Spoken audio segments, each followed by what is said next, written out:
સુરત નવી સિવિલ હોસ્પિટલમાંથી એક બાળક ગુમ થયાનું સામે આવ્યું છે તો બાળકને એક મહિલા લઈ જતી હોય તેવા સીસીટીવી સામે આવતા પોલીસ પણ દોડતી થઈ ગઈ છે।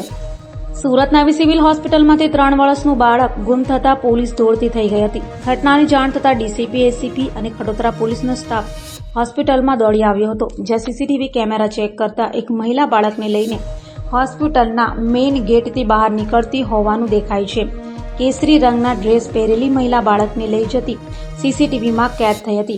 3 વર્ષના બાળક શિવાને લઈ માતા હોસ્પિટલમાં સંબંધીને જોવા આવી હતી। તે સમયે બાળકને મહિલા લઈ જતી સીસીટીવીમાં કેદ થતા હાલ તો બાળક ચોરાયાની આશંકાને પગલે ખડોદરા પોલીસે તપાસ હાથ ધરી છે, તો ખડોદરા પોલીસ સાથે ક્રાઇમ બ્રાન્ચની ટીમ પણ તપાસમાં જોડાઈ હતી।